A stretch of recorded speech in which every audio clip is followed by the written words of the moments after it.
Welcome to Turnpike Sports. I'm Dave Weishuttle, and as always, I'm joined by my producer and co-host, Doug Weishuttle. Doug, we are back from the SBC Summit North America. What a great time.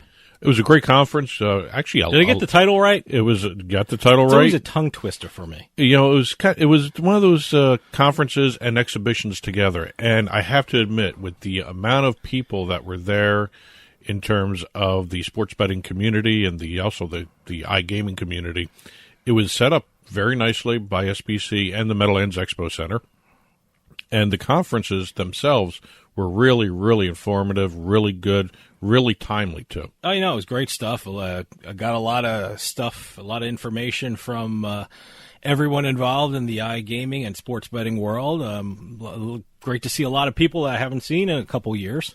It was great. It was actually really nice face-to-face. I mean, finally. We had a whole year or so of virtual webinars and virtual conferences, and quite honestly, you do get tired of the virtual side of things.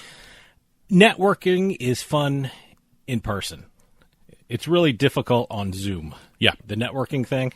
I know a lot of people tried on the virtual side, the virtual happy hours, where I guess some people sat in front of their computers with. Well, not for this. Not for this one. Not for this one. This one was actual networking live. That's what I was getting into. The networking part of it was the most fun part of it. Everything was great about it overall, but you know, it was just great to actually be face to face with people again in a conference of that size. Well, we got a great show coming up for you. We got a Beatin The House segment. We have, is it week 14 NFL picks? Really? Week 14 already? Oh, my God. We have a book report coming up, and in my interview portion of the show, what do I call it? Interview section of the show? My interview? Whatever you want to call it. Sit down with people? It's the time I sit back and just run the board. Yeah, you run the board. It's part 2 of my conversation with Joe Dorsey, who's the subject of the book, Joe's Dash, from $1 Million Drug Bust to Multi-Million Dollar Collections for Las Vegas Casinos. You know, he had so many great stories, we had to make a 2-parter out of it. So part 2 of Joe Dorsey coming up. And you know, the fun part is he still had a ton of stories to go through even after we were done talking with him. I wanted to pick out a couple of stories, and, you know, I left so many great stories untalked about, but you can go pick up a copy of Joe's Dash and get the full effect, because guy lived an amazing life. Today's trip down the Turnpike is brought to you by Drizzly, your online liquor store. Available in over 95 cities across North America, Drizzly offers a huge selection and competitive pricing with a side of personalized content. Now there's no need to leave the house. Get alcohol delivered in less than an hour by Drizzly. Head on over to drizzly.com and order today. And now get $5 off your first order of $20 or more when using our promo code DRINK19 at checkout. Shop beer, wine, and liquor with drizzly.com. Exit 1. You know, with all the safety protocols, all the regulations, all the safeguards that are put into place for sports betting operators to use to make sure the correct data is displayed, mistakes do happen. And we have a case of that in New Jersey. Yeah, that made a big news story in New Jersey here. Well, Canby and Rush Street Interactive confused the date of a soccer event. It was a soccer game. That led to the voiding of 86 wagers. From what I gather from looking at the news reports, the soccer match occurred the day prior to when the points and the spreads were placed on the boards. Am I correct in that one? This was a soccer game between Manchester United and Liverpool back on May 13th, 2021. Now, on the Canby side, Canby supplies all the data to Rush Street Interactive. Canby supplied the date of this event as happening May 14th and not May 13th. Okay. And a lot of the betting public caught on to this because it really involves just one bet. It was a special prop bet, Manchester United, Marcus Rashford, whether or not he would be able to score against Liverpool. And he did. Okay. And people who were watching that game on May 13th may have, taken advantage of the misplaced date on the board. You know, I saw that story and I thought to myself, would I be, conscientious enough to actually pick that out? Would I notice that as a recreational sports bettor And I came to the conclusion there's no way I would be able to pick that out. There's no way I'd be able to notice, hey, they got the wrong date wrong. So, it was corrected. Everything was sorted out. And I quite frankly, I was absolutely impressed by how closely these sports bettors watched the dates and the numbers. And it's just absolutely incredible. 86 bettors. 86 of them, yeah. And I guess they fall under the By the way, they're lucky it sharps. wasn't more. Yeah. Well, they didn't put too much money on because they didn't want to raise attention to it. I mean, a total of $15,000 was won on that bet. So it wasn't a huge amount of money in the grand scheme of things. But I guess if a lot of bets poured in on that match, more bets than usual, right. I guess that would have sent off red flags everywhere. So, I guess 86 bettors noticed it, and 86 bettors were profited by it. They profited by it for the time being. But they also were, I don't want to say smart enough, but they were smart enough not to throw a ton of money on it, not to give any indications that something was going on here. Well, the fact that only 86 bettors depending was surprising to me. Depending on how this came about, since it was a supply side error, yeah, it's an easier situation to deal with, according to what I was reading from the Division of Gaming Enforcement side of everything. The Rush Street Interactive voided the bets. Yeah. But they did it without permission from the New Jersey Division of Gaming Enforcement. Anything like that, even if it's the right thing to do, you gotta get approval. So they didn't get approval to go ahead and void those bets, which translated into a fine anyway. Yeah. But again, it was one of those things where Rush did report it to the Division of Gaming Enforcement. They did it in the right fashion. They just went ahead and voided the bets without getting approval. That would have been the same result anyway. I mean, I guess by law or by rule, they had to get fined. Sure. Both of them had to get fined. Sure. So, one thing you got to know in the gambling business, whether it be casinos, whether it be poker, whether it be online, whether it be anything in the gambling, you have to get permission before you do anything. It's such a heavily regulated industry. You want to move a table in a poker room, guess what? You got to fill out reports and get permission for it, because you know what? You just can't do things off the cuff. You have to get permission for everything. Or in the case of Encore Boston Harbor, you got to get permission to remove tables. So, well, everything. Like they said, everyone, credible casino companies, which they all are, I think, and because they wouldn't have a license if they weren't. They know the rules. They have to get permission. Nothing happens in a casino without permission being given. Yeah. If you ever drive to a casino and you drive and you go into the parking garages, who has the best parking spots? Keep an eye on that. It's always the Casino Control Commission. Casino Control Commission. Or the Division of Gaming Enforcement. Because you know what? They have agents on the floor all the time. Not only looking at gamblers, but looking at the casinos. Make sure everyone's doing the right thing. So always get permission if you're in the casino industry. I actually wanted to know what would have happened if it wasn't a supply side from the data side. What if it was, the front-facing company? I wonder what the situation would have been there, because when it's a supply side, automatically that the waiver is, kind of iffy on the face. Well, look, it made the news in New Jersey. I'm sure it made the news everywhere else in this country. We're talking about it, but in the grand scheme, it wasn't a big deal, and I'm glad it wasn't a big deal. But, a situation like this, I'm glad it happened like this, because I know it's not going to happen again, because they're going to be really, really conscientious and look at the things and look at the dates and look at the spreads and make sure this doesn't happen again. Well, they have already instituted a additional measure. Okay, there you go. What did they do? All members of their staff are required to get secondary approval from a supervisor before they can punch in any data manually. See, that's what, I don't think it was a mistake. From the data side. It was a mistake, but it wasn't a huge... Could have been. It could have been, but it wasn't a huge mistake, which leads to better procedures like what you just said and what they put in place. So, I'm glad it was small. It wasn't hurtful to the industry, but you know what? Now they have better procedures in place. Exit 2. In today's esports exit, Riot Games has announced that the world's 2021 finals for League of Legends saw 73.9 million peak concurrent viewers. Whoa.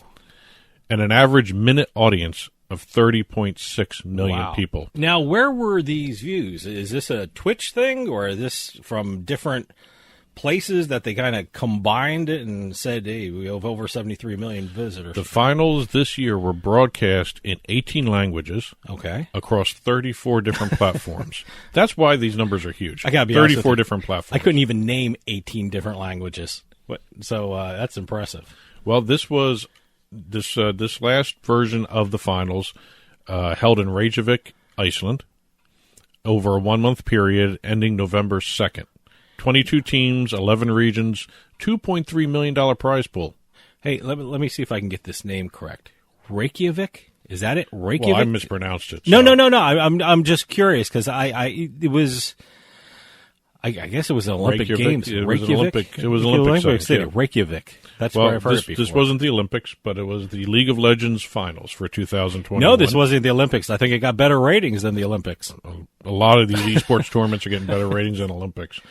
But again, 22 teams, 11 regions, 1-month period, $2.3 million prize pool, won by Edward Gaming from Shanghai, China. Edward Gaming was the team that won. Okay, all right. I thought it was the guy's name. Yeah, I know. Edward. What a cool ass name. Edward Gaming. He had to have been an esports pro if that was his name. According to Stream Hatchet, which is it's almost like a Nielsen's for esports streaming. All right. Live streaming data from Stream Hatchet showed that 12 years after its 2009 release, that was when League of Legends started, League of Legends is still one of the most watched video games across all platforms. It's generated 252 million hours watched on sites like Twitch, YouTube Gaming, Facebook Gaming. 252 million hours watching League of Legends. You know, that's League of Legends is like the first thing I think of when you say esports. That's the first name that pops in my head, League of Legends. I guess that's the same with everyone. Well, you know what? That's technically, they were the first name of esports, if you think about it. But again, the 2021 finals, according to Stream Hatchet, showed a 60% growth year over year from last year's tournament. Wow. So again, now we have, not only do we have viewership increasing, we also have, I think, engagement increasing, especially with the esports betting platforms that are constantly coming out now. We're seeing a lot more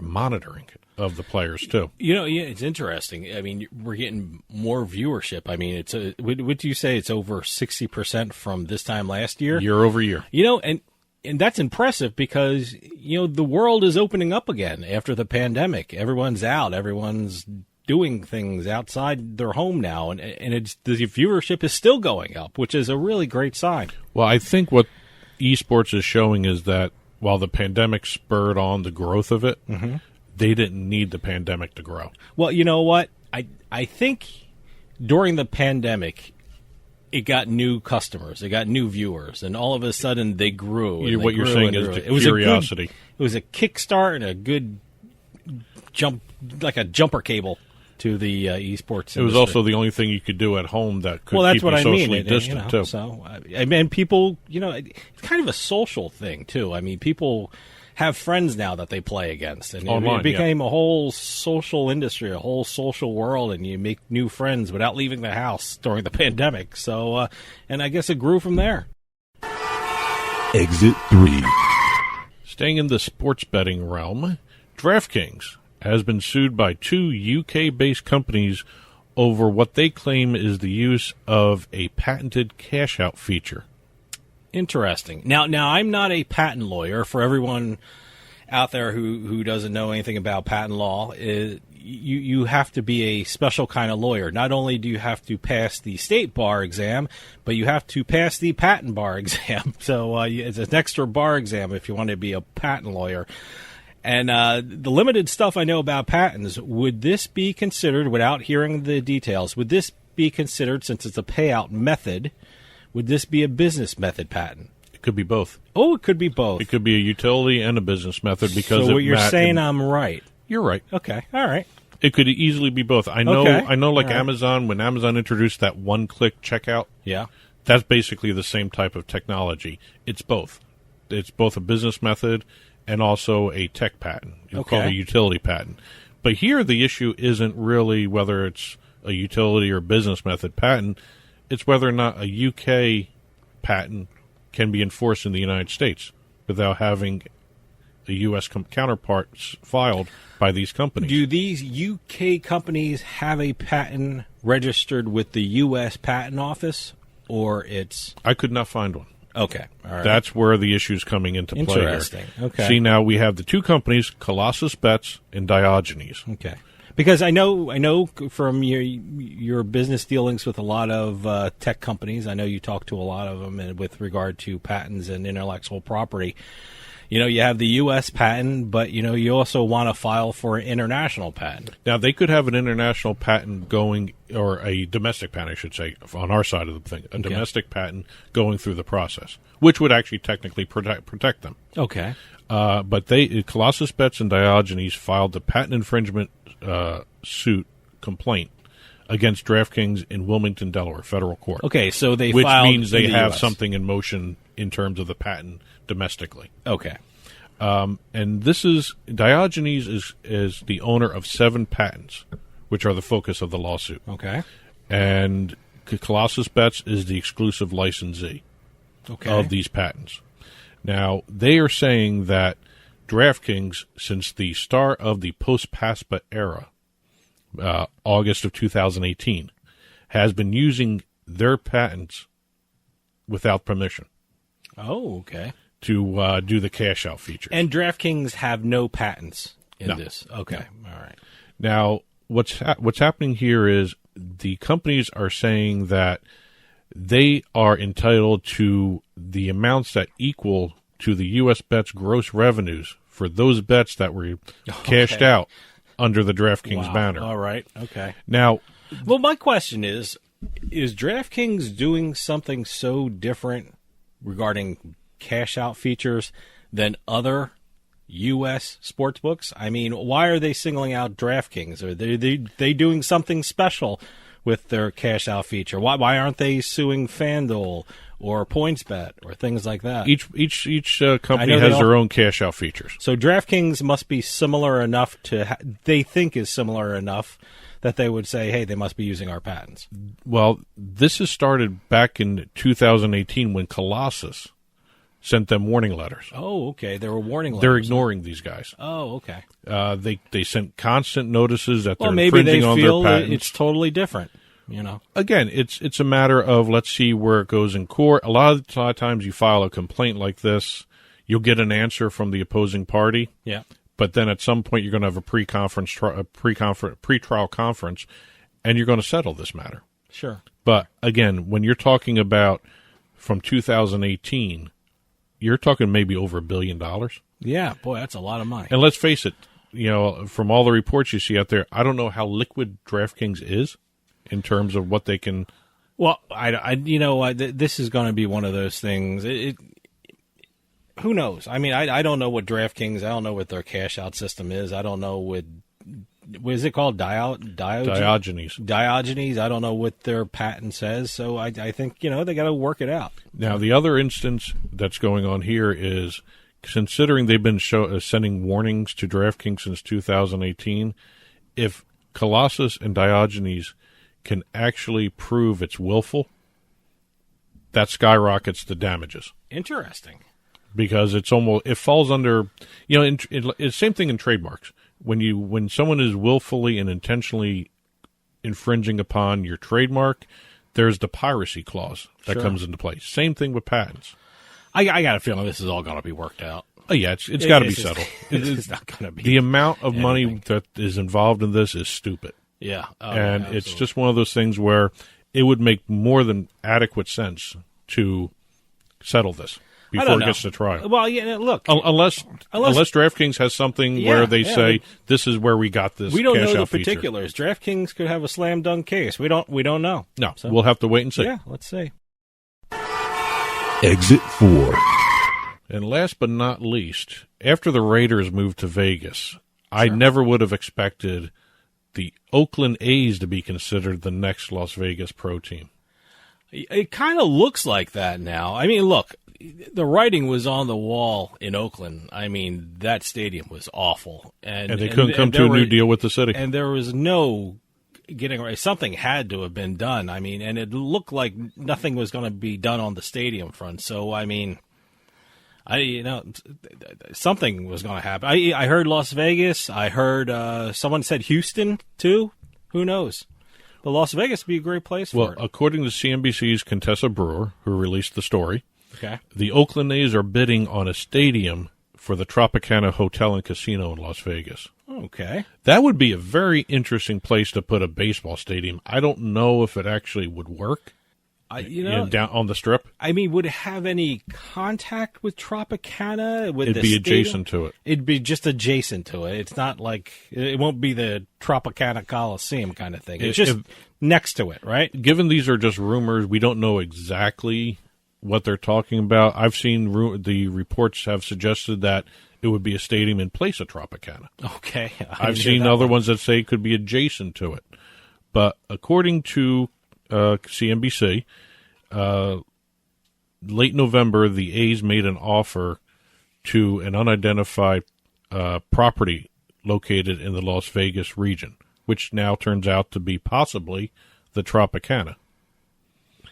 The Tropicana is now owned by Bally's. Okay. Which has made a name for itself in the gamification of all the sports betting and sports. Sure. Now they own the regional sports networks. So, it would be kind of interesting. I mean, you have the Raiders, you have the A's. How long, I'm trying to figure out how long it would take to build a stadium. I don't know the particulars for the, land requirements and the, permits and things like that. I'm curious to see how quickly they could actually build a stadium in Las Vegas like that. According to the A's president, Dave Kaval, according to him, he said that even though he didn't reveal the exact location, what they were talking about, he said building a stadium or a gaming center or whatever he wants to call it would be about $1 billion. Wow. Yeah. And when the talks fell through with the city of Oakland for a new stadium for the A's, even Rob Manfred went to the Oakland team and said, you guys might want to start taking a look around Ellis places. Sure. I mean, that situation was becoming untenable in Oakland. I mean, they needed a stadium. That stadium is just awful. It's getting to the point where it's just, it's almost unusable pretty soon. So, they had to do something. They had to get the stadium situation done. Like I said, I heard Las Vegas. Someone told me maybe even Houston. Who knows? Well, so there's plenty of places for the Oakland A's to move. I mean, there's a whole bunch of different places. If we have a season this year, who knows with the walkout and craziness with baseball. Staying with the lockout, that's a normal process with this CBA stuff. You don't want to go into a season without a collective bargaining agreement in place. Sure, yeah. I mean, everyone knew it was going to happen. Yeah. It's just a matter of how long it's going to be. So there's a lot of money to be made by both sides. They just have to agree on something. Hopefully, as this moves forward, cooler heads will prevail, and let's see what happens. And today's trip down the Turnpike was brought to you by Drizzly, your online liquor store. Available in over 95 cities across North America, Drizzly offers a huge selection and competitive pricing with a side of personalized content. Now there's no need to leave the house. Get alcohol delivered in less than an hour by Drizzly. Head on over to drizzly.com and order today. And now get $5 off your first order of $20 or more when using our promo code DRINK19 at checkout. Shop beer, wine, and liquor with drizzly.com. And as always, you can get in touch with Turnpike Sports by calling or texting us at 609-512-5910. That's 609-512-5910. At Turnpike Sports is the show's handle on Facebook and Twitter. At Turnpike Sports Radio is our handle on Instagram. And as always, our email address is info@turnpikesportsradio.com. And don't forget, you can listen to the show via Spotify, Amazon Music, iTunes, radio.com mobile app, as well as Stitcher and YouTube. You can also watch us on your smart TV, Roku, Amazon Fire, Apple TV. Head on over to turnpikesports.net. You'll be able to watch our video channel there. Well, we got a great show coming up. We got a Beatin The House segment, and I can't believe it's Week 14 in the NFL. We're going to have our Week 14 NFL picks. We're going to have a book report. And coming up right after this is part 2 of my interview with Joe Dorsey. Joe is the subject of the book Joe's Dash, From $1 Million Drug Bust to Multi-Million-Dollar Collections for Las Vegas Casinos. There were so many great stories. We figured we'd do a two-parter for Joe. So coming up, part 2 of my interview with Joe Dorsey.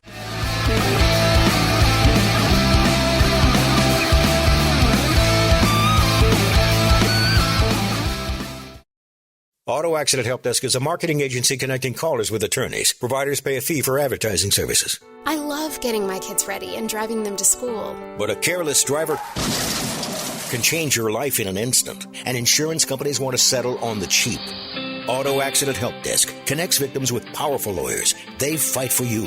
I called Auto Accident Help Desk and got help for my pain and suffering. Don't let an insurance company take advantage of you. Our attorneys fight and beat big insurance every day. Call 800-297-9766. 800-297-9766. If you've been injured in an automobile accident in the last 6 months, you owe it to yourself to make this free call with no obligation. We're available 24/7 to help you get the money you deserve for your pain and suffering. Auto Accident Help Desk helps accident victims like you every day. Call 800-297-9766. 800-297-9766. 800-297-9766.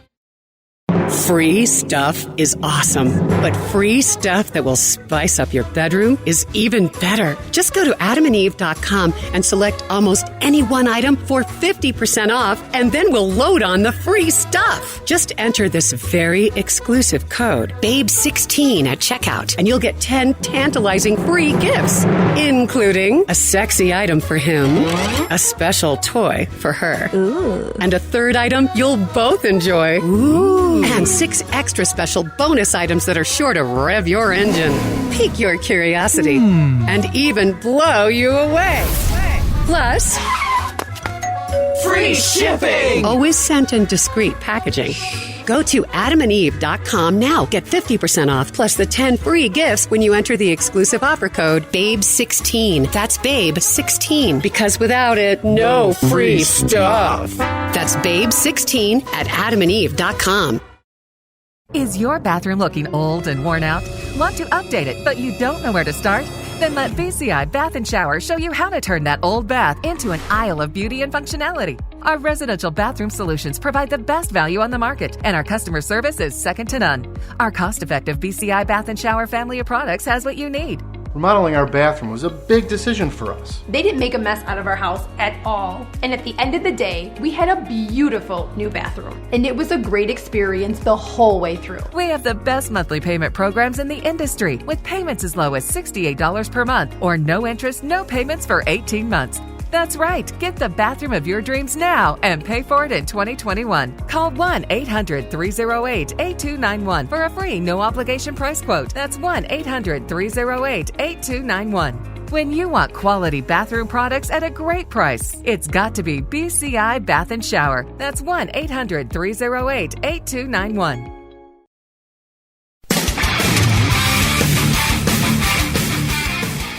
Welcome back to Turnpike Sports. Right now is part 2 of my conversation with Joe Dorsey, who is the subject of an incredible book I just read. The name of the book is called Joe's Dash, From $1 Million Drug Bust to Multi-Million-Dollar Collections for Las Vegas Casinos. And it's all about Joe Dorsey, from his rise as a San Diego police officer to working with some of the biggest casino properties in the world. Right now is part 2 with my conversation with Joe Dorsey.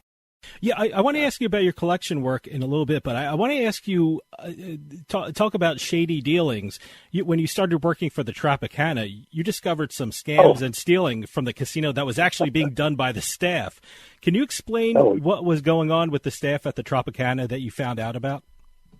Yeah, Dennis went to work at Taj Mahal, came back, and I was working for International Game Technology back then as the director of corporate security. So I know Dennis is going to call me. I know he's going to call me and want me to come back, because the Trop's been notorious for crooks.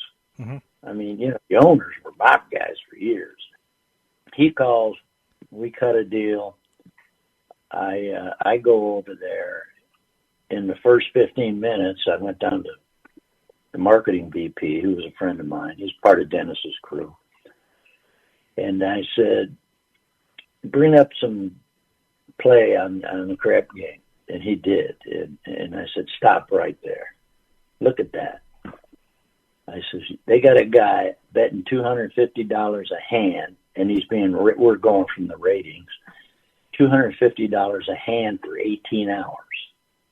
And my response was, he better be in a wheelchair, because I don't know anybody who can do that.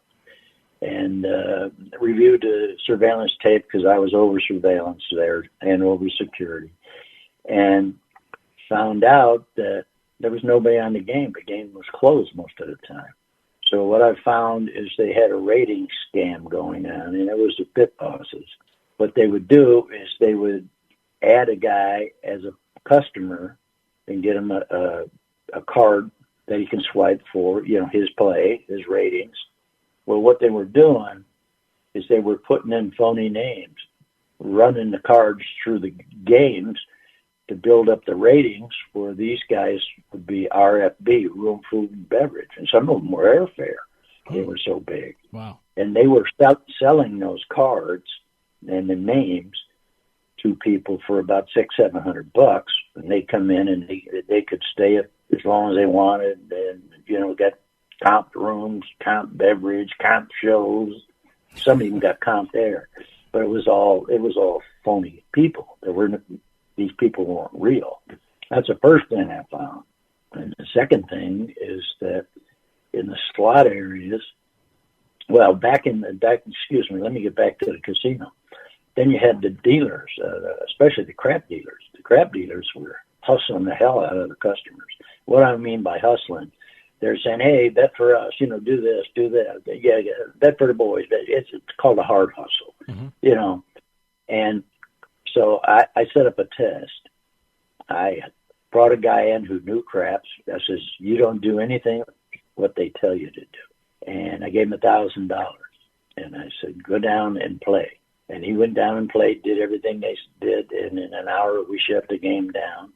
The actual game had $48 dropped in the box in an hour. And then we went in the tip box, and it was $460 in the tip box, because they were hustling him so hard. He was doing everything they said. So that was another problem. They were driving customers away. Met with them, said, look, the fun's over. This is it. You start dealing regular, like you should be dealing. You'll be bringing in quality players, and those players are going to take care of you. You're running people out of the place. In fact, I had a saying that I wanted to put a poster by the business, where they check in to go to work, time office. Quit stealing. The mob went home. So I grabbed a bunch of them. Then I got into the slot department. There was another false rating crap going on in there. Then we had internal theft from others in the slot department. I had a lady. This is my favorite one. I was on a collection trip, came back, and my surveillance director, and I brought all these directors of mine in, to take care of the place when I was gone. Said, look, we got some suspicious activity in the main coin booth. And that's where they stored all the bags of the silver dollars for the slot machines. When they were running low, a floor person would be called. He'd come over, sign for a bag of 500 coins, and go put them in a slot machine. Well, the one guy went up, and he started to leave with the bag in his hand. He said, wait a minute, this thing's light. And he reported to the surveillance director. We set up cameras on the woman. She was on vacation. When she came back, we saw her messing with the bags. I said, that's enough. Get her in here. So we got her in, started interviewing her. And she was an elderly woman. And I said, look, here's the deal. I don't have time for this. I mean, I got all kinds of fires going on. I said, you tell me who's involved with you and how you're getting into those bags to remove that coin, and I won't charge you. I won't have you prosecuted. I won't even tell the gaming authorities. She was reluctant, and I told her, I said, man, I've made deals like this my whole life in law enforcement, so I'm being honest with you. I'm not lying. You got witnesses here. And so, because I needed to know how those seals were getting out those bags, because the other employees who worked the booth probably know it too. She explained that on the older bags, you could spin the seal off and then spin it back on. So at the end there, I said, okay, you're terminated. I'm keeping my deal with you. And I said, sure. I said, how much did you normally take? I think she had about $250 on her when we grabbed her. She was halfway through the shift. She says, about $450. And I said, every day? She says, yeah, every day. Wow. And I asked her, how long have you been doing this? She said, 11 years. Wow. Unbelievable. So she had taken over $1 million. And, of course, I got a deal with her. And plus, I'm new there. I wasn't there when all this was transpiring. And they have audit units and people that supposed to take care of that. All I wanted to do was stop it now. So I lived up to my end of the bargain. One of the most interesting roles that you had with casinos was collecting outstanding debts from customers. I mean, for me, I think I was looking at it, and one of the most challenging things I was thinking of when collecting debts from other countries is the laws and the culture. I mean, some of the countries that you had to go to, it was illegal for you to try and get debts from a casino from a customer. And also you had to deal with the culture in which, the different ways of thinking. I mean, one of the guys wouldn't pay you because he wanted to get written apologies from casino executives. Those the two most important things to understand when you're collecting for a casino, the laws and the culture? Yes, it is. Yeah, number one, the laws are what dictate what you can do, or you're going to end up in a jailhouse over there eating rice and fish heads, and you don't want that. Trust me. And the culture, I was fortunate. All my buddies from DEA had been up and promoted, and they were all over Southeast Asia, all over Asia. And so if I needed assistance for, I'm going over there collecting $1 million, and these cops over there, they make $1,400 a year. My DEA buddies, they hooked me up with the higher command guys in the national police usually. And they would assign guys to me. But the DEA guys would educate me on the culture. Mm-hmm. I'll tell you what, the person that educated me on the Japanese culture in Japan was an active member working for the U.S. government who went to work for General MacArthur when he went in to manage the Japanese country after World War II in 1945. So this person was I knew everything about Japanese people. And you take that knowledge. But the one thing you don't do is you don't want to go out and be a thug. Mm-hmm. And so you got to pay, because they don't. I happened to start in 1988. It's when the economy collapsed in Japan. And all these guys they were all players before, and they paid. And, they were millionaires, and they're going to be millionaires again. So I don't want to alienate them. I want them to come back, but I'm going to give them the best way to pay us back. And it worked, mm-hmm. except in one case, one guy, he was just he owed $500,000. He they put up $500,000, mm-hmm. and then they get the $500,000 in credit. So I go to him, and he's a real schmuck. I mean, this guy, it was my fault. I wasn't even there when he lost the money. But how can it be my fault? And finally I said to him, okay, here's how it's going to work. And I took that 1099 form. And I said, you owe us $500,000. But this 1099 form here says that we're going to forgive $100,000 of that debt. And we're going to, of course, the rest of these forms, one will go to us, one will go to the United States IRS, and the other one will go to the Japanese Tax Authority. At that time, there was a guy by the name of Mizuno who owned a country club here in Las Vegas. The Japanese authorities grabbed him on a tax problem. He went to jail for 2 years before they even heard the case. I explained that to this guy, and you could see his mind going. and he's going, oh, man. Not only do I have to explain the $500,000, I got to explain where I got the $500,000 to get the $500,000, to the tax authority. He says, well, can we make a deal that I only pay the $400?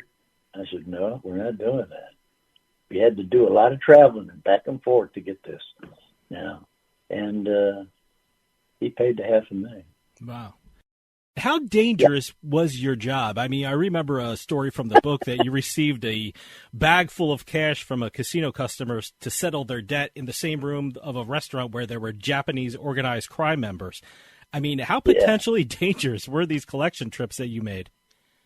Well, it really depended on, the country. But in Japan, I knew the customers very well, most of them. Here's one of the, I'll give you that before I tell you about that organized crime. I had a guy who was devastated by the collapse of the economy in Japan. Honorable guy. Used to come every quarter and gamble $1 million. I went to him, realized that, this guy can't pay. And I've got people that can check on his assets and stuff. And I said, do what you can when you can, okay? Something like 5 years later, that guy called me up. I wasn't even working at the casino anymore. And he called me up and said, I've got that $500,000. I said, okay, let me call the casino and set you up with somebody, and you can settle your debt. And you had people like that. I mean, you don't want to strong-arm people like that. So the story you're talking about, I had a lawyer with me because I had just settled a big debt in Hong Kong. Usually I didn't take lawyers. It was my way or the highway. I meet the guy. He owns a bunch of clubs in the Ginza, which is world famous for being expensive. And he's a nice guy. I know the guy. I've collected from him before. And I meet him in a section. He owed $300,000. And I met him in a section of his place that wasn't open yet. But you could see the bar and everything else going on. So I got the lawyer with me, and he's new. He didn't know anything about this stuff.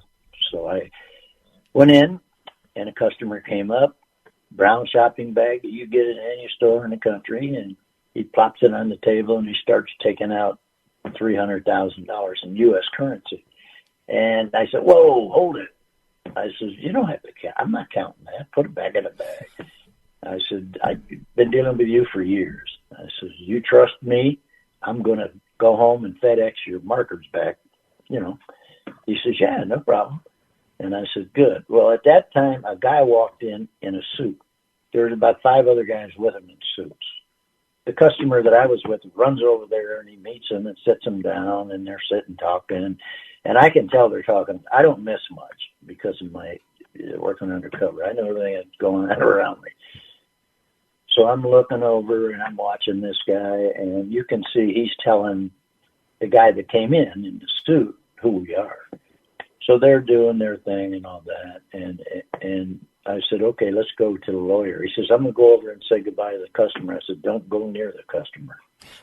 I said, stay away from him. So we get up, and I see the guy that's with the customer, and I see him, motion one of his guys. And now we're walking down this alleyway with $300,000 in cash. And I know that, I know who the guy was. The guy, I believe, was the head of the Yakuza for Tokyo. Mm-hmm. Okay? And I know that there ain't going to be a crime within 5 miles of the head of the Yakuza in Tokyo. So we're pretty safe going out there. And we got to the cab, put him in, and I turned, and he sent one of his bodyguards to follow us out to make sure we were all right. And I knew he was there. But the lawyer, he didn't notice him. And, I bowed and thanked him, and he did the same. And off we go to the hotel with a bag full of cash. And the lawyer is saying, why didn't you want me to meet him? I says, that guy looked like could be the head of the Yakuza. You go over there and want to shake his hand, get your picture taken? I said, your gaming days are over, pal. And who would take the pictures? I said, you don't know who's following this guy around. I said, come on. And so he was really excited. Well, then we're walking down the alley with all this money. I said, nobody's going to bother us. Yakuza guy was looking up for us, or whoever that guy was. I don't know whether he was in the Yakuza or not. And so he went through. He says, you do this all the time? And I said, yeah. He says, how can you do it? And I said, very carefully. Let me tell you. And he was a mess, but he never asked the question. He never asked the question. Now, you were traveling a lot for your job, and it seems like you were always in Asia, even though you don't like Asian food, which, by the way, was the funniest part of your book. And by the way, if you certainly pick up Joe's Dash and read for the raccoon story. I'm just going to leave it at that. It's a tease for the readers. But you must have a very supportive wife with all your travels and things like that. Tell me about your family. Well, it's just right now it's myself and Karen. I have 2 children from another marriage, and they live in California, and they're in their 50s now. And they're both doing exceptionally well career-wise, and they couldn't wait to read the book because they heard all the stories before. They want to see which ones I left out. And but there's just Karen. Karen, right today, after Karen was a singer, and she did a USO tour back in 1969 to Southeast Asia, and she performed all over Atlantic City. She was at the Claridge, and she was at the, is it Resorts International you have there? Yep. She sang there for a few years. She loved singing in Atlantic City. She said that the response from the customers or their people that go to see him is incredible. She says it's just totally, it was like doing a USO tour. You know, those guys over in Southeast, they hadn't seen a girl in a year. So, you know, they're going to stand on their head applauding and stuff. So, but she got tired of the travel. So when she was singing at Caesars, she quit, went to work over at the Hilton in VIP services. And Gomes, when we left there, he told me, he says, we're taking care of him with us. I says, yeah. He says she's going to be the director of VIP services. And then from there at the Dunes, she was the director of entertainment. But she left there and went to work for a small place called Ellis Island Casino out here in Las Vegas. It's a locals place. Well, it used to be, not anymore. And went to work for Gary Ellis when he first bought the place from his father. It was a small place, had 15 slot machines and a restaurant. And now they have something like 24 village pub restaurants throughout the Las Vegas area and Ellis Island, and they're all doing exceptionally well. And Gary Ellis invented a system for slot tracking called marker tracks. And it's going to be huge. Trust me, it's going to go through the roof. And so when Karen went to work for him, he was just a small place, and she's been with him 32 years and expanded it, all his business to what it is today, and eventually became the president of the company. Now his 3 daughters have all graduated from colleges in California, and they're in there. And Karen right now is just basically an assistant to Gary, and the girls are running the property. Joe, we don't have a lot of time left, but how can people get a copy of Joe's Dash from $1 Million Drug Bust to multi-million-dollar collections for Las Vegas casinos? Would Amazon be the best place to get it? Amazon is the best place. You can go to B. Dalton and places, but they're just going to order it for you. Okay. Or they can go to the publishing company. Huntington Press, Las Vegas. That's right. Good old Anthony Curtis. Yep. He's going to hate me for that one. he's good. You got his name in on the interview, so he should be happy about it. Oh, yeah. He's a great guy. Oh, I mean, you talk about guys, he got it, knows everything about gaming, especially games. This guy's it. This guy, he is the guru of that, pal. And, but anyway, that's where they can get it, and hopefully they will go out and buy it. It's a lot of people have, you know, the reviews coming back are incredible. And that's not from family members. These are from people I don't even know. So. Joe Dorsey, author of Joe's Dash, from $1 Million Drug Busts to multi-million-dollar collections for Las Vegas casinos. Thanks for coming on and talking about the book and your life. It's an amazing story, and I urge everyone out there to pick up a copy of Joe's Dash. Thanks for talking with us about it. I appreciate all your help, Dave, and Doug also. So I hopefully may be talking to you again. I hope so. Stick around. We'll be right back with more Turnpike Sports.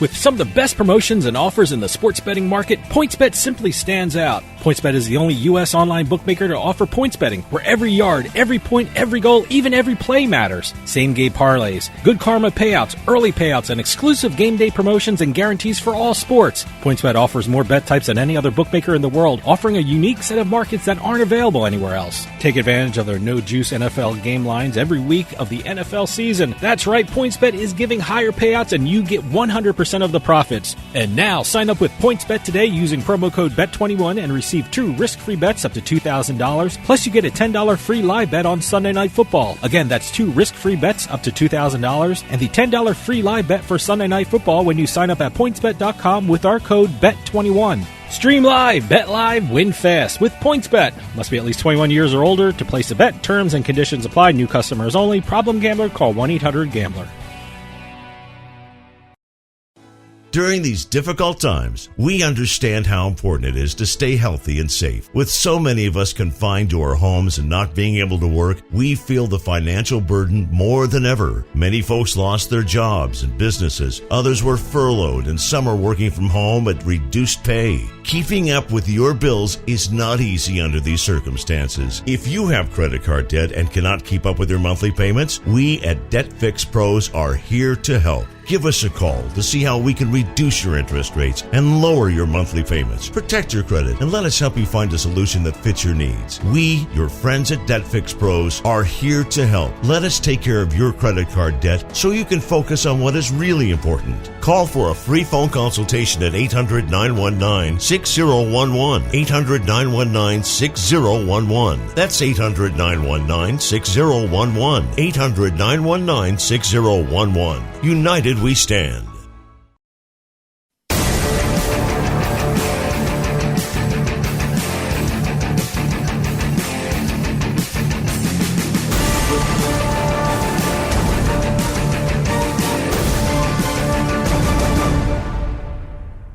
This week's Turnpike Sports Pro Pick segment is brought to you by Play Sugar House Online Sportsbook. Join now at PlaySugarHouse.com with the promo code PIKE and get a first deposit bonus up to $250. Play Sugar House offers some of the best football promotions and profit boosts around. Get a 20% NFL parlay boost by just logging in every Sunday, or take advantage of their early week 20% profit boost every Tuesday for the weekend's NFL and college football games. That's promo code PIKE at PlaySugarHouse.com to get your first deposit bonus up to $250. More bets, better odds at PlaySugarHouse.com. Must be at least 21 years or old to place a bet. Terms and conditions apply. New customers only. Problem gambler? Call 1-800-GAMBLER. And welcome to the Week 14 games of the NFL season. I can't believe it's Week 14 already. Yeah, I know. I'm glad we have an extra week because now this entire 2021 season has been going so fast. Yeah, I can't believe that. I have been doing terribly, by the way. No, you haven't. No. I can't believe the amount of pushes I have this year. I had a huge lead going into November. Okay. All right. I have now... Forget it.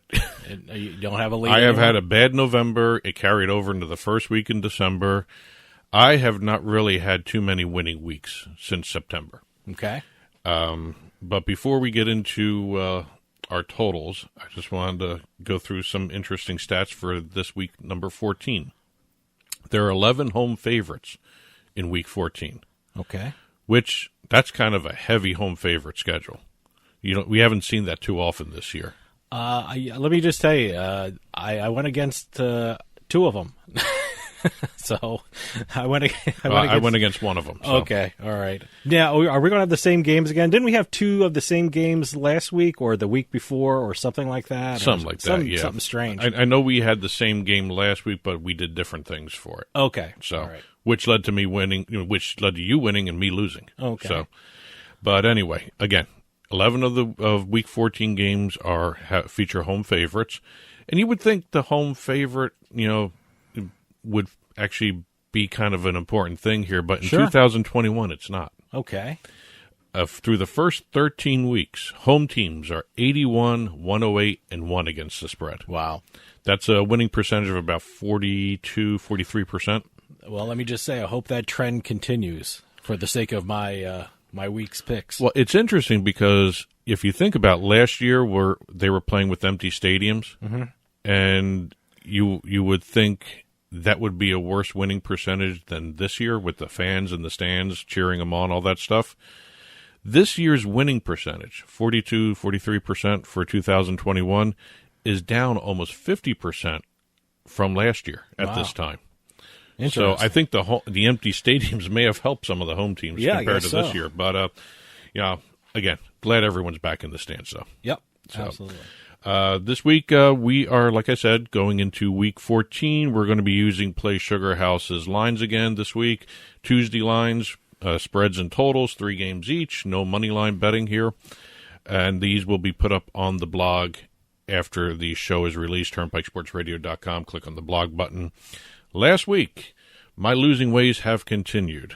I went 1-2. You went 3-0. Yeah, my first. I think it's my first 3-0. It's my second 3-0. Oh, okay, I didn't even know that. See, I'm actually keeping track. Yeah, of these you things, are stupidly because it's just making me more and more depressed. No, I actually thought last week was my first 3-0 winning week, but I guess not. No, you went 3-0 one time before. Okay. So, and season to date, I used to have this huge lead on you. Okay. I am now 19-19-1. All right. You are 18-18-3. Okay. So all our pushes are the difference here. Yeah, boy, the pushes. So I don't know what would have happened if we didn't have any pushes, but basically we're tied. I got out to a huge lead like I usually do by mid-September, by September, even maybe first week in November. But as always, you have come from behind and are now tied with me. And I think it's a marathon, not a sprint. That's what I'm trying to do. I know. And quite honestly, it looks like I'm running out of steam. Okay. Anyway, let's get to the picks. Like I said, 3 picks, 3 games each, spreads and totals, no money line. So I think I went first last week. Okay, I'll let me go first. Go ahead. Yeah. All right, my first game is the Pittsburgh Steelers versus the Minnesota Vikings, who are favored by 3.5 points with a over-under of 45. I love the way the Steelers are playing right now, and I hate the way the Vikings are playing. Get this. Last week, I won betting on the Steelers, and I won betting against the Vikings. So you know what? I'm going to do that again this week. The Vikings are 2-7 against the spread in their last 9 home games and 6-13 against the spread in their last 19 games overall, and I think that trend will continue. So I'm going with the underdog Pittsburgh Steelers. Well, my first game is a classic game.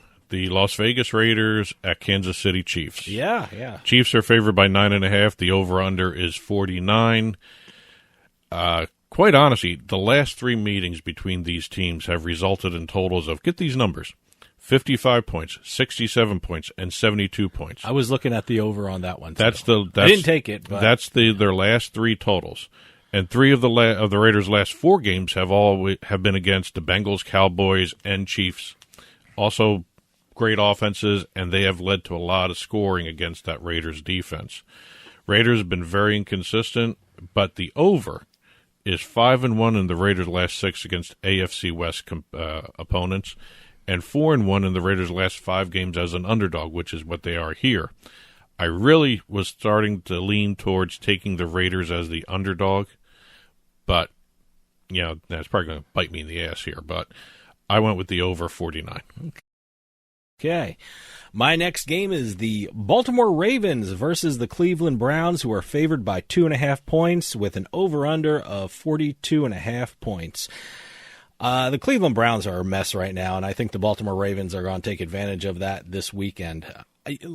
Cleveland, in their 12 games this season, they have won against the spread only 5 times. And get this one. I love this stat. The Browns have also been favored by 2.5 points or more. They're favored by 2.5 this game. Well, right now, anyway. Well, right now. So that's when I took it. So they were favored by 2.5 points or more 5 times, and they only covered the spread in one of those games.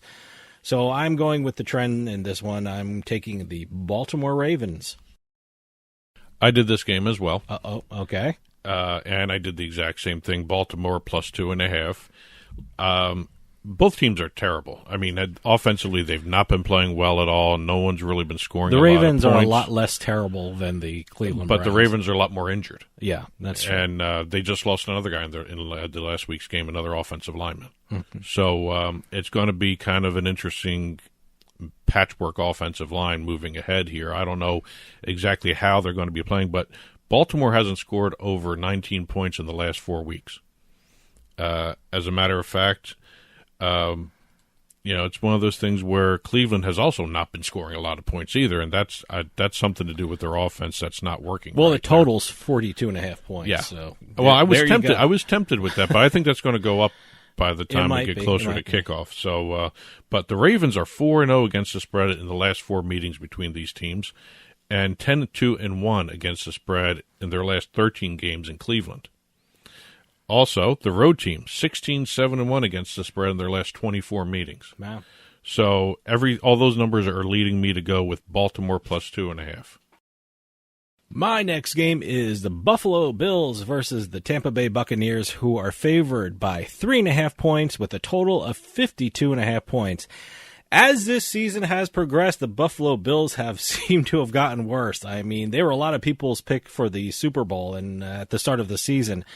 But with losses to the Jaguars, Colts, and the Patriots last Monday night, it looks like they have to figure more things out. I mean, this week will certainly not get any easier for them because I think Tom Brady will pick the Buffalo Bills defense apart.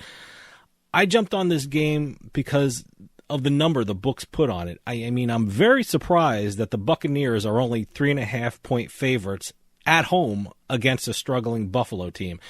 I'd be very curious to see how these numbers change as the week goes on, but if the Tampa Bay Buccaneers at home, 3.5 points against a struggling Buffalo Bills team, I mean, I'm taking the Tampa Bay Buccaneers and laying the points. This one might change. Like I said, this one might that's going to change by kickoff. So if you see it, is it the look-ahead number that I'm I'm looking at right now, Tampa Bay at home, only 3.5-point favored? Yeah, I'm taking that one. That actually may go up to about 5.5. I think so. I'm surprised it was. Normally a team gets that 3-point home bump that everyone gets. This is only 3.5. The other thing you got to figure into this is what the effect the Monday night loss is going to have on that number. Since we're using Tuesday numbers, they really haven't factored in that. This was Tuesday. If you see 3.5, though, I would say jump on that as well. Yeah, Tampa Bay. Yeah, 3.5. That's an early bet. Yeah, that's a look ahead. Yeah. My last game, Seattle Seahawks favored by 7.5 at the Houston Texans. The over-under is 42.5. These two teams have not played each other since 2017. Really? Okay. It was kind of an interesting thing looking up their records, and they haven't played each other in a while. And other than Seattle's game against the Niners last week, neither of these teams have been playing well offensively. They've been playing very badly. Seattle doesn't look like Seattle anymore, both on offense or defense, but they did get back to a little bit of the old offensive style with letting Russell Wilson run around a little bit, play his game, not the pocket passing that he's been doing. It's just, Seattle has not scored a lot of points. The last 3 weeks before that Niners game, they scored a total of 28 points total over 3 weeks, and one of them they were shut out in. So I just think between that offense and the Houston Texans are dealing with a Tyrod Taylor injury. I'm not sure if he's playing or not, but even if he is playing, he's not going to be 100%. So I don't think the Houston offense is going to look that great either. So I'm going with the under 42.5 in this game. Wow. Don't know if that's going to come back. Not exactly a barn burner. You're not predicting a barn burner. No, the way Seattle, both these teams have been playing, no. I again, could be wrong, but of the two of them, only Seattle has one game that actually had some offense in it over the last 4 weeks. Okay. All right, let's recap.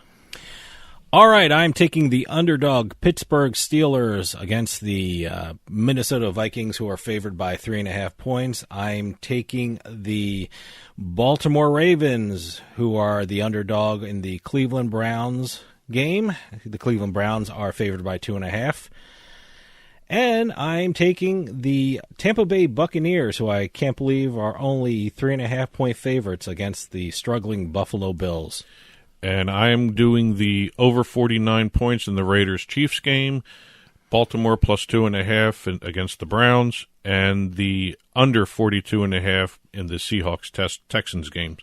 As always, these will be put up on the blog, turnpikesportsradio.com. Click on the blog button, and feel free to comment on them. Feel free to comment on us making these dumb picks. Yeah, right.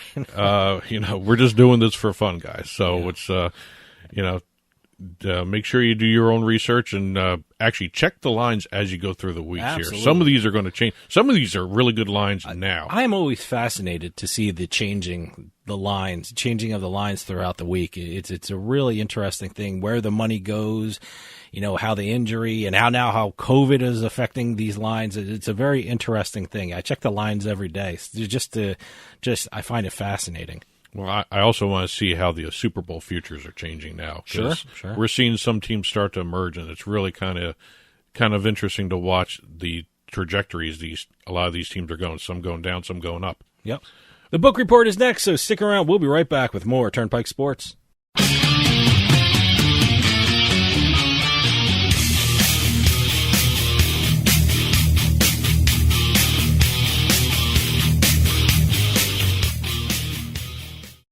Attention Medicare recipients and anyone turning 65. Medicare has approved new benefits not included with original Medicare and older Medicare Advantage plans. You may not be getting all of the benefits you're entitled to, including in-home aids, telephone appointments with your doctors, home-delivered meals and prescriptions. These benefits may be available, and it's a free call to enroll. The new plans may also offer free eyeglasses, free hearing aids, free wellness visits, and gym memberships. Call the Medicare benefits line now. It's easy. Call 800-217-1797. 800-217-1797. Find out if you're eligible for new benefits like meal and prescription delivery, in-home aids, and telemedicine. Some plans may have a $0 monthly premium or zero copays for big out-of-pocket savings. Not all Medicare Advantage plans are alike. The new plans have more benefits for many people. Call 800-217-1797. 800-217-1797. 800-217-1797. Having a rough morning after a long night out? Stayed at the party a little too long and you have work the next day? Well, we've all been there. That's why there's Morning Recovery. Morning Recovery is the flagship product of More Labs, and it's scientifically engineered to outsmart rough mornings. Their patent-pending formula has been designed to boost your body's natural response to alcohol, rehydrate, and restore your body's vital nutrients. What's that all mean? It means Morning Recovery helps you feel better after drinking. Take one full bottle right before your first drink, between drinks, or up to 1 hour after your last drink. Go get some rest and wake up feeling like $1,000,000. It's that simple. And we've got a special offer for you. Use promo code Radio15 at morelabs.com and get 15% off of your first purchase of Morning Recovery or any of their other great products. That's Radio15 at morelabs.com to take advantage of this great promo of 15% off of your first purchase. Morning Recovery from More Labs, so you can work hard, play hard, and live life without compromise. It's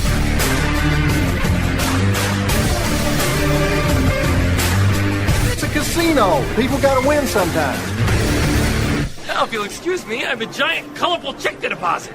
Beatin The House is brought to you by BetMGM Casino. Play your favorite casino games at BetMGM Online Casino. Slots, table games, live dealer games, everything you love about Atlantic City and Vegas, all online at BetMGM. Don't wait. Join in the fun now. Go to BetMGM Casino, create an account using our promo code Turnpike, and become a verified player. New players get $25 free when signing up, plus a first deposit bonus up to $1,000. That's promo code Turnpike at BetMGM.com for a 100% deposit match up to $1,000 plus $25 free. Grab a lion's share of the fun at BetMGM.com. Must be 21 years or older to place a bet. Terms and conditions apply. Gambling problem? Call 1-800-GAMBLER. And welcome to this week's edition of Beatin the House, where we talk about the jackpot wins from all over the country as well as internationally.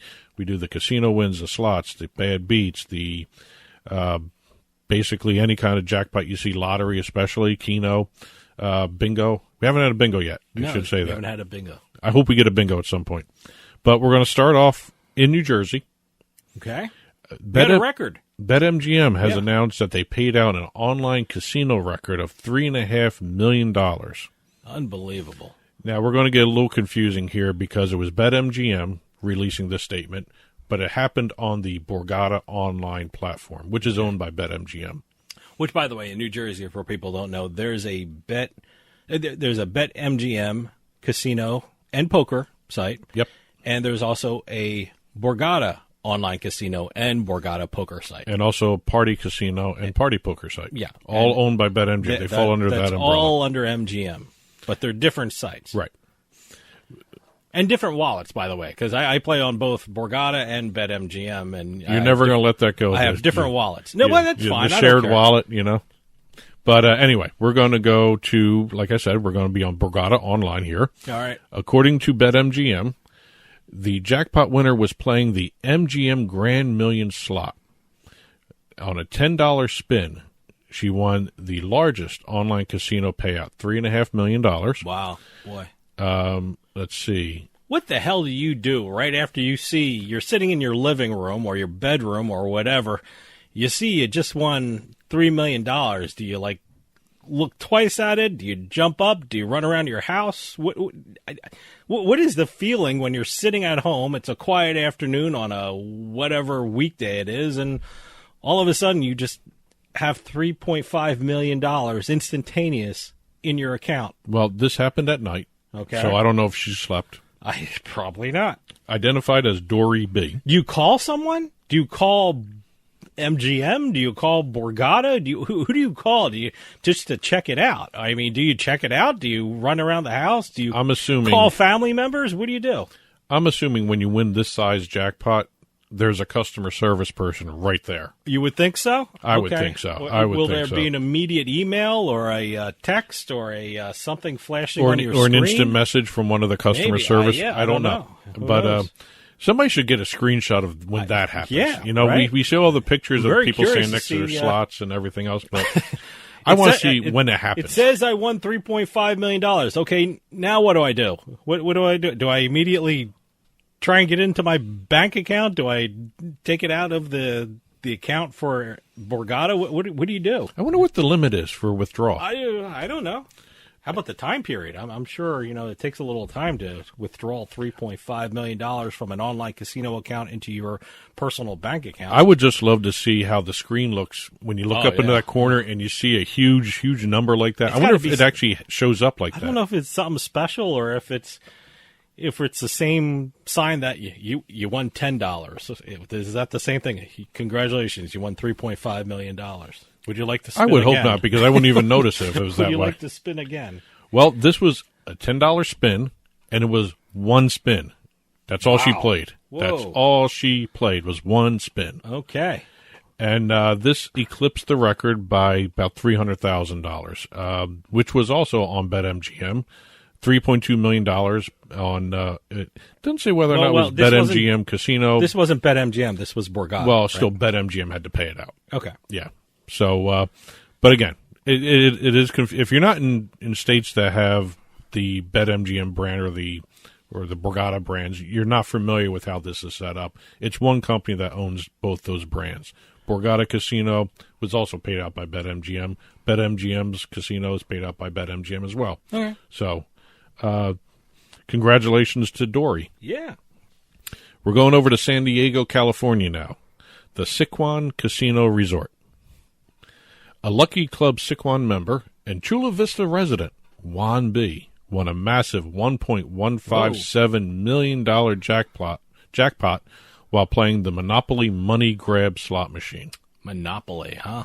Boy, I haven't heard too much about Monopoly games lately. Have you? No, I see them all over the place. Yeah, no, they're I guess the slot players would call it they're on the looser side, which means you can win big money on the Monopoly things.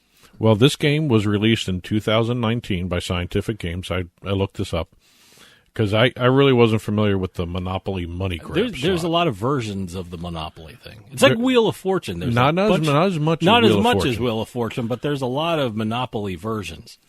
Well, the game features the thrilling money grab feature. Thrilling. Where randomly a full stack of wilds lands on the reels and Mr. Monopoly comes out and makes it rain. Okay. That's pretty much right from the company website. Okay. Yeah.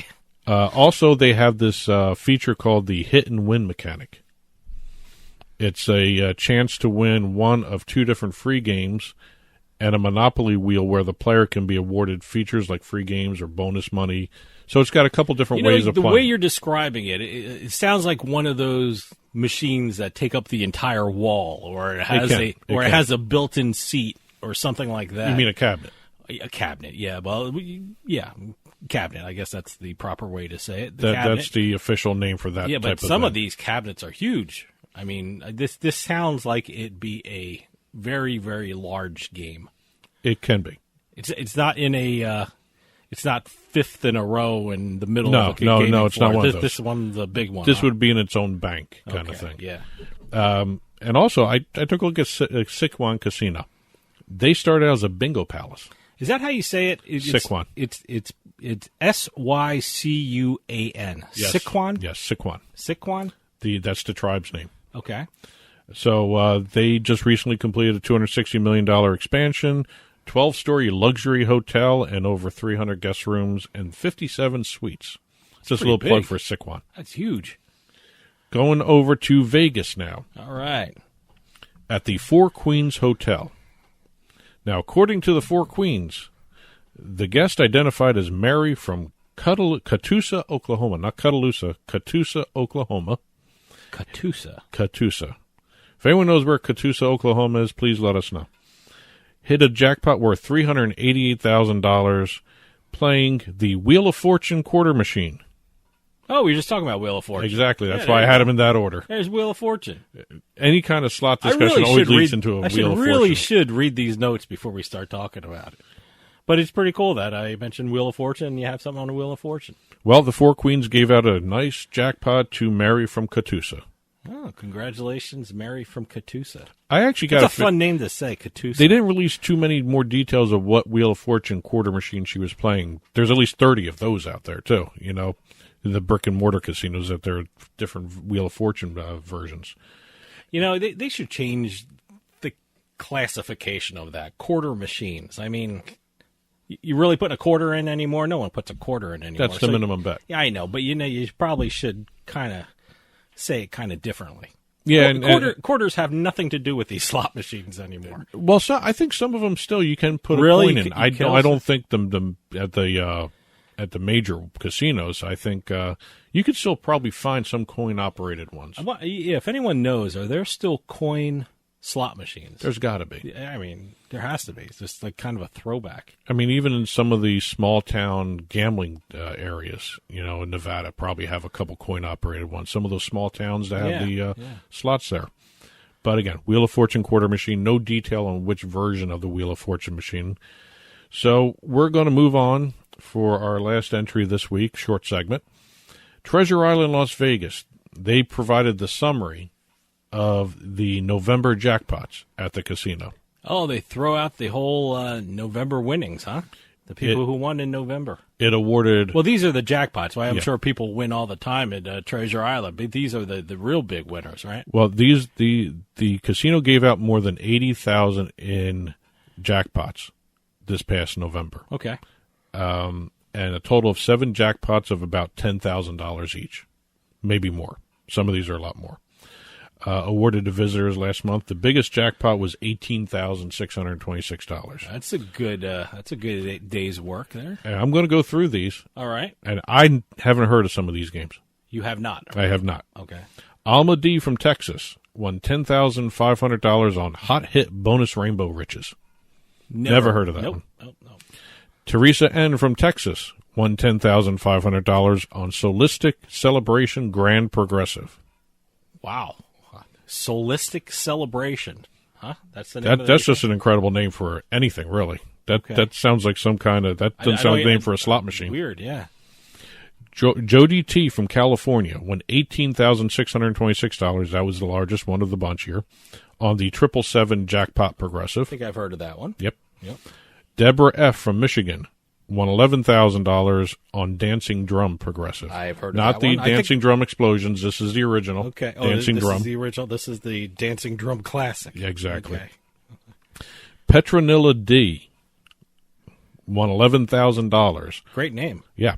Petronella. I like that. On Ultimate Fire Link Grand Progressive. Okay. Crisbell S. from California won $11,200 on Ultra Rush Gold Grand Progressive. Okay. Great. You know, it's amazing, these names of these games are getting There more and are more so complicated. many slot machines. Your mind spins when you walk onto a gaming floor. And Tina T. from California won $10,300 on the Dancing Drums Progressive. Hey, a big month for Dancing Drums.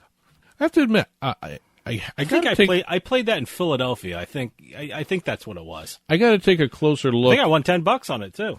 I'm trying to figure out what the difference between the Dancing Drums and the Dancing Drums Explosion. I know there's probably so many versions. gobs of differences between the two games, but again, I got to look up this Solistic Celebration game.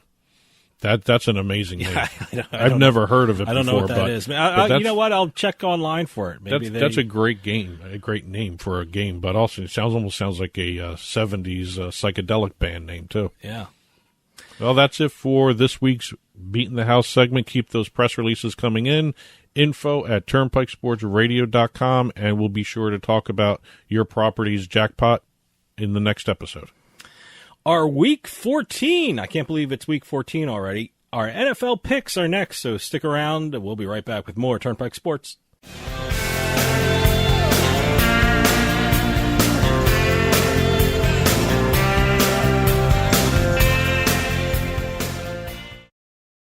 Turnpike Sports is brought to you by Drizzly, your online liquor store.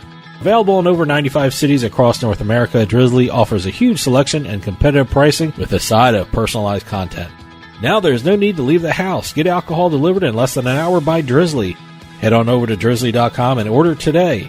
And now get $5 off your first order of $20 or more when using promo code DRINK19 at checkout.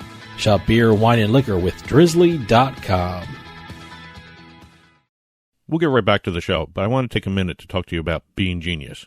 How would you like your coffee delivered right to your door every month, maybe 2 times a month? Well, now that can happen with Bean Genius. Bean Genius sells freshly roasted coffee from some of the best independent coffee roasters in the country at beangenius.com. And Bean Genius actually learns their customers' individual taste preferences, then suggests future coffee blends for them. Well, how do they do that? Well, this is the cool thing about Bean Genius. Over at beangenius.com, they use an algorithm which learns the coffee flavors you like and then pairs up what you like with the coffee that they have in stock. And it's all based upon you. Every time you order, the system learns. The system learns your preferences as you go along and order more and more coffee. And now, all our listeners at Turnpike Sports can get a special offer. You head on over to beangenius.com/subscription, and you'll be able to get 10% off your purchase when you use our promo code PIKE, P-I-K-E, at checkout. That's 10% off at beangenius.com/subscription with promo code PIKE, P-I-K-E. beangenius.com, the smart specialty coffee subscription service. When it comes to online sports betting, PlaySugarHouse.com offers players one of the best experiences in the state of New Jersey. They offer live in-game betting on sporting events worldwide, moneyline bets, point spreads, prop bets, play-by-play bets, and many more. All at PlaySugarHouse.com, your new home for sports betting in New Jersey. Take advantage of one of their 12 easy deposit methods to get in on all the action. And now, when you sign up at PlaySugarHouse.com using our promo code PIKE, they'll match your first deposit up to $250. More bets, better odds at PlaySugarHouse.com. Must be 21 years or older and in New Jersey to place a bet. Terms and conditions apply. Gambling problem? Call 1-800-GAMBLER.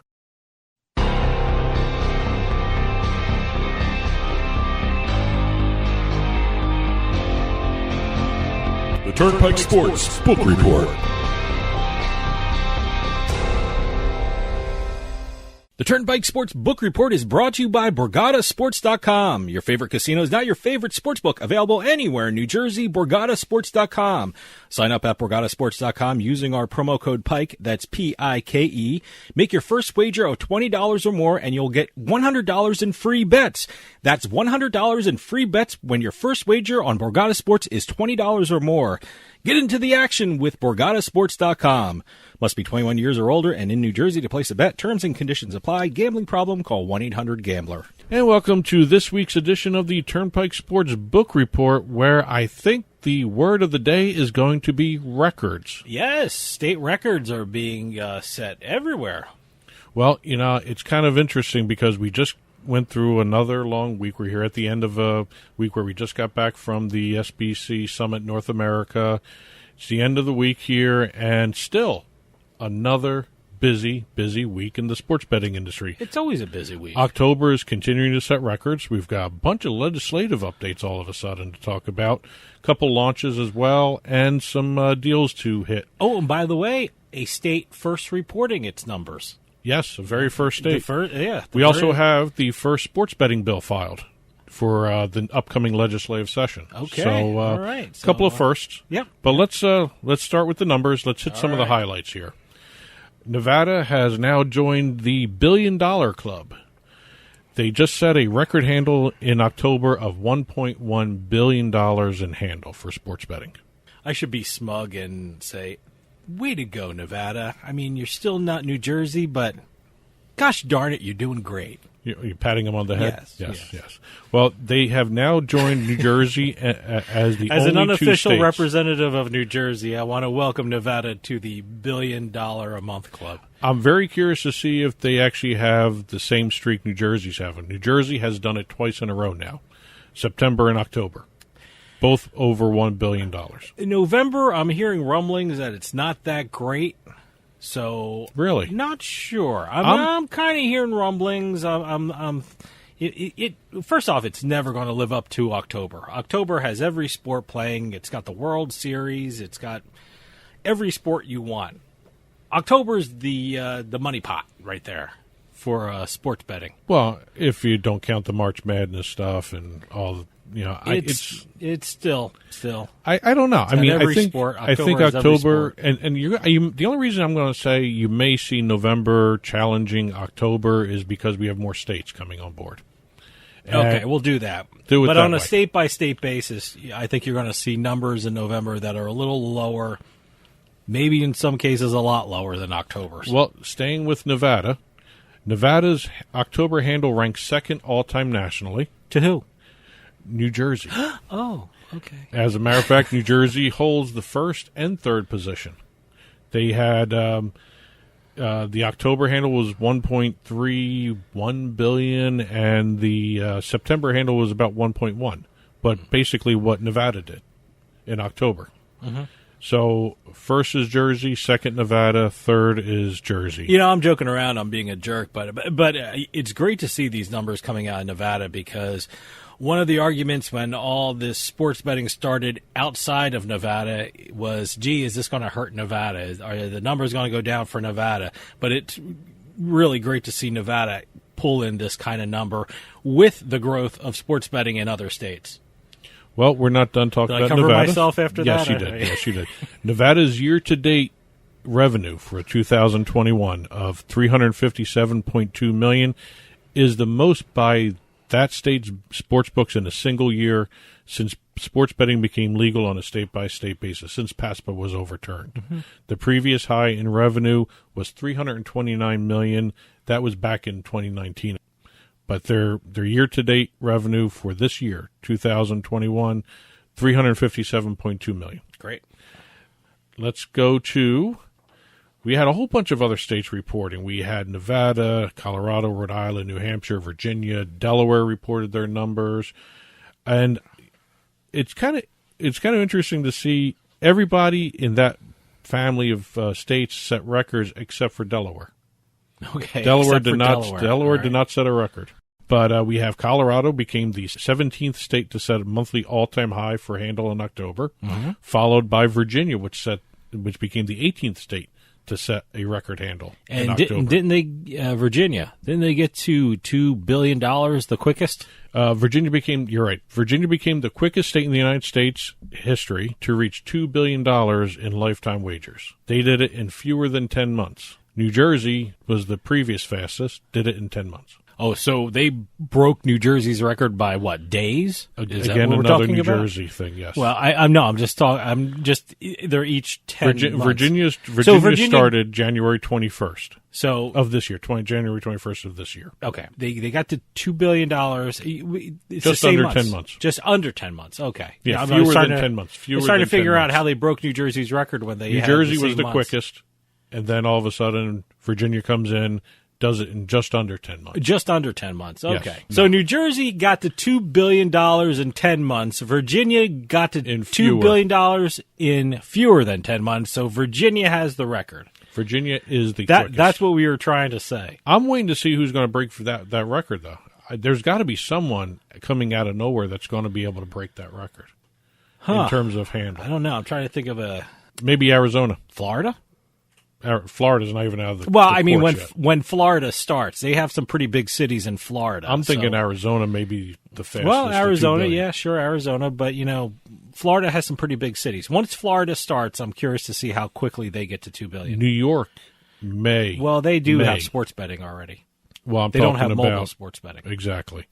But I'm just wondering what other state. California, maybe? California is so far away from having sports betting. Well, there's 4 ballot initiatives being pushed through. So great. You know how long they take to do? We had Rhode Island and New Hampshire both set record handles. We had Connecticut releasing their very first numbers. Yes. They reported a total handle of 54.6 million. Now, most of that was online because they had a soft launch on October 12th of just the online books. The retail books didn't open until the last week in October. So who's the big winner in Connecticut? It was DraftKings. So that's Foxwoods. Foxwoods, yeah, Foxwoods. The 2-story. It's interesting. As we're speaking right now, the morning show from Veasan is coming from the DraftKings and Foxwoods. Really? Yes. They announced it last week, which is right now when we're taping this. I'm trying to project so I can say, right now, Veasan's in Foxwoods. Well, according to for the week anyway, Mashantucket Pequot tribe, which is Foxwoods, yes, they saw more revenue from the online book than the retail book, which goes without saying because the online book was running longer than the retail book. But from what I hear, the retail book is beautiful. Well, I hope to see it. Like I said, Veasan's in there this week. I probably have seen it already. I can predict the future when I'm taping this so far in advance. So, they're going to be there, and it should be a great time. And first off, mobile is going to do great in Connecticut. Anytime you have these northern states, January, February, and most of March, even a little part of April, the weather is awful. It's terrible. You don't want to go outside. The wind is stinging. In Connecticut, Foxwoods and Mohegan Sun, I pluralized that, well, I don't know why. They're out in the middle of nowhere. They're in the woods, and it is cold as hell out there in the wintertime. So if you can do mobile sports betting in Connecticut, do it. Going over to another state that begins with the letter C, we mentioned Colorado became the 17th state to set a monthly all-time high for handle in October. They also became the 9th state to surpass $25 million in revenue in a month.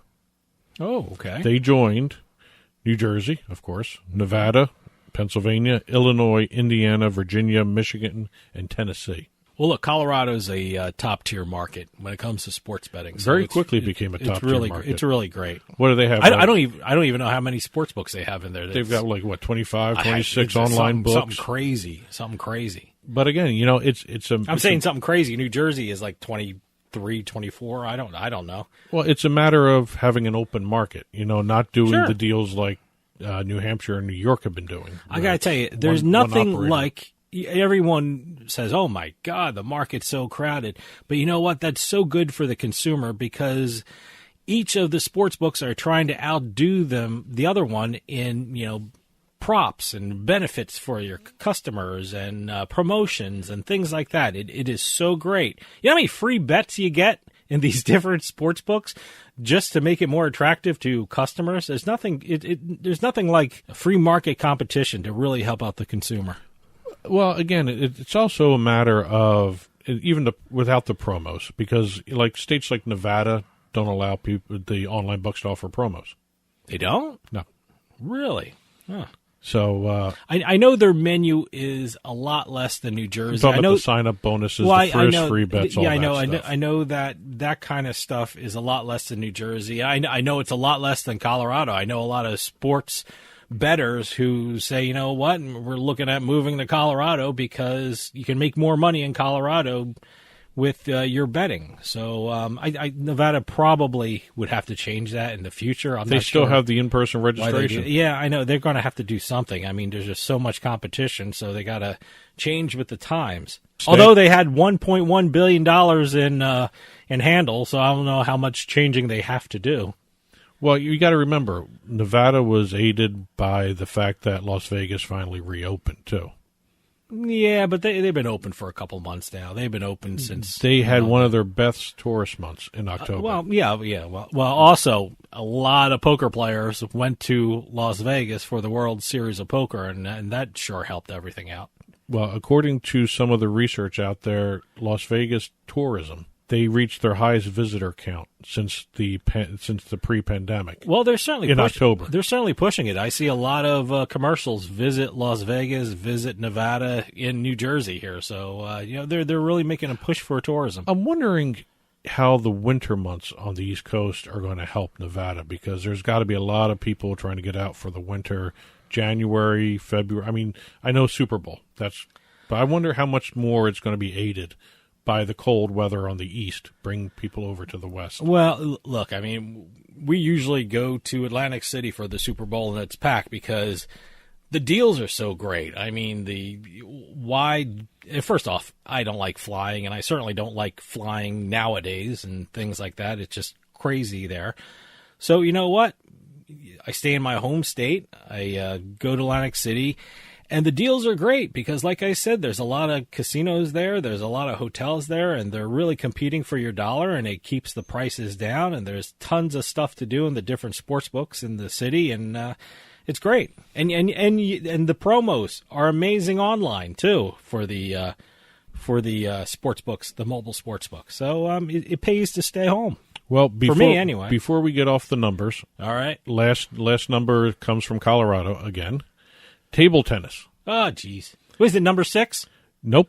7? It's in the top 10. It's number 7. Okay, it's dropping down. It's usually 6. $10.3 million in handle. $10.3 million, really? It was 2.1% of the state's total handle. They love their table tennis in Colorado. What's the other one? Oregon loves table tennis, too. So. But it's still mystifying to me how table tennis has become so popular. If you make money, if you like watching it, if you make money doing it, good, great, knock yourself out. I just don't get it. Maybe the way I watched it, it was streaming on one of the mobile sports books. Obviously, someone just put a camera there, and you just saw the table. You didn't even see the players. You just saw the ball go back and forth. So the production value wasn't great. Maybe if the production value was better, I'd maybe get into it. Maybe if there were announcers there that filled me in on the different players or the game, and game's too fast for that kind of stuff. I know, kind of helped me out and with the game, but the way I saw it, the way I first observed it, it wasn't, it didn't pull me in. Well, just on an aside with the table tennis that you just mentioned, yeah, a company called Better, BETER, overseas. I've heard of them, yeah. Just introduced heart rate monitoring for the Setka Cup table tennis tournaments. Oh, boy. So you can actually look at the physiological changes during the match and figure out your in-play betting. Or in-match betting. Well, the problem with that is I don't know how to interpret that.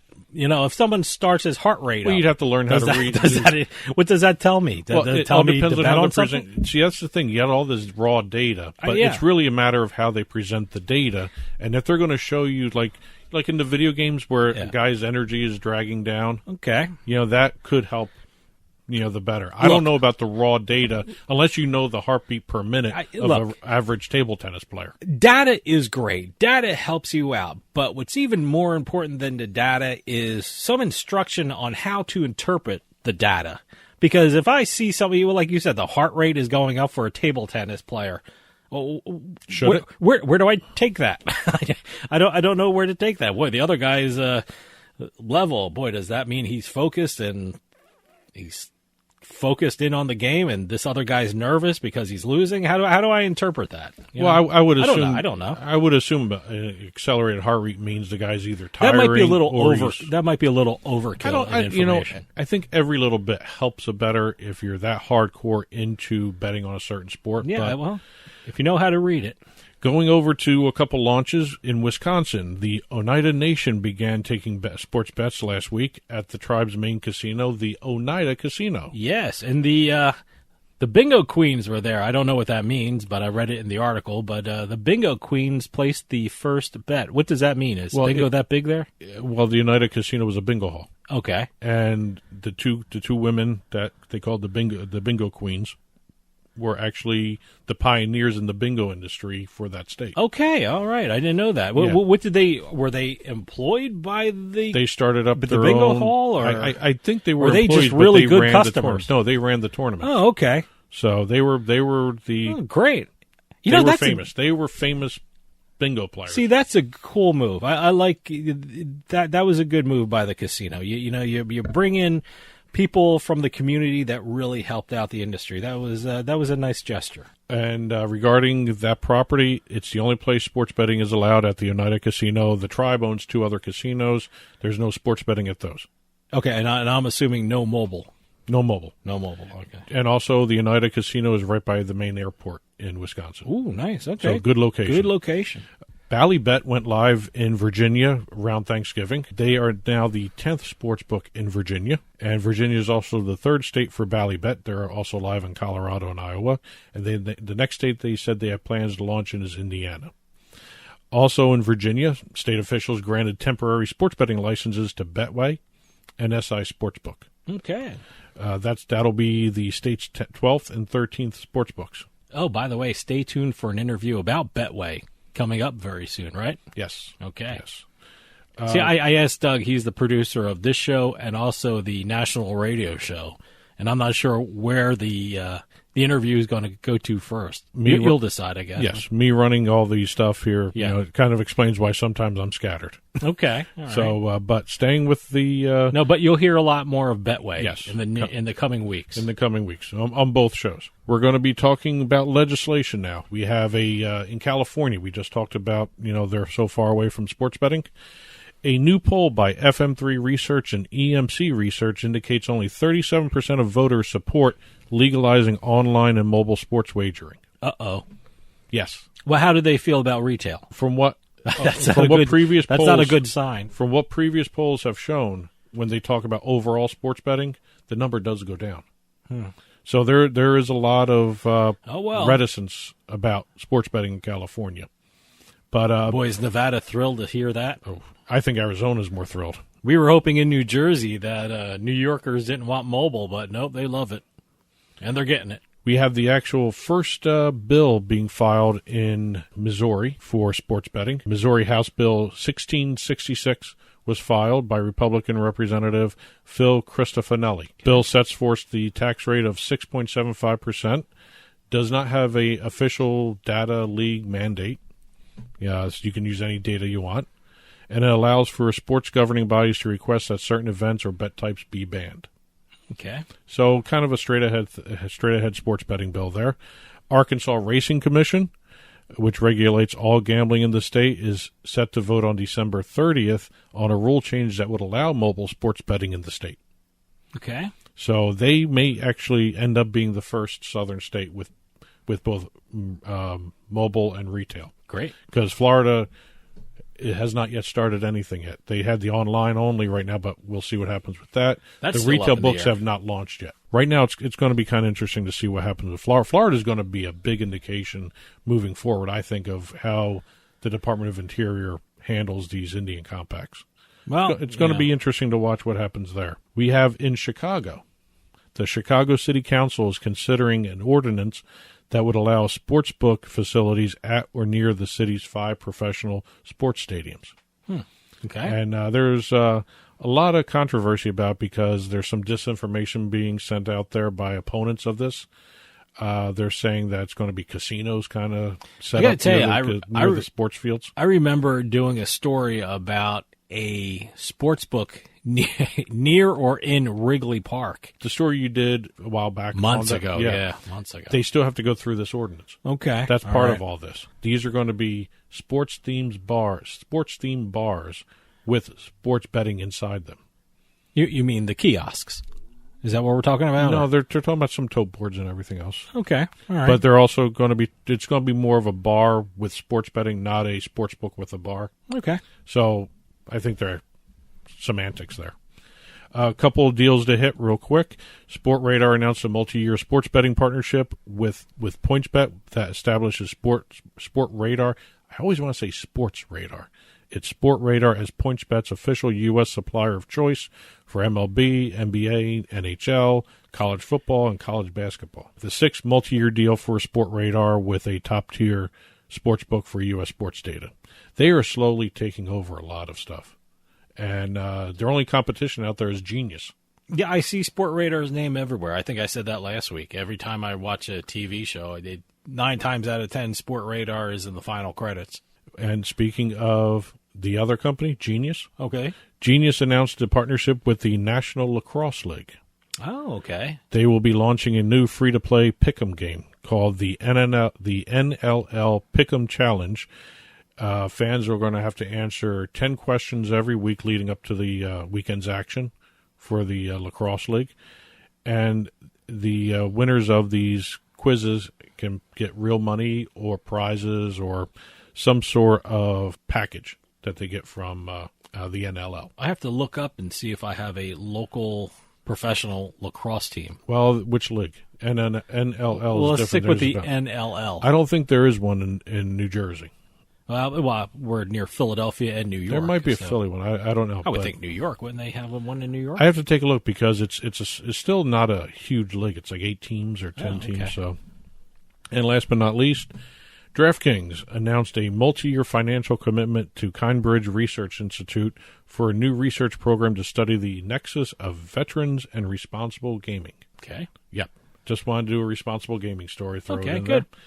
And also, if I remember correctly, I don't have it in my notes here because it just happened, the Rangers, the Knicks, MSG joined the American Gaming Association's Bet Responsibly Have a Game Plan program. Great.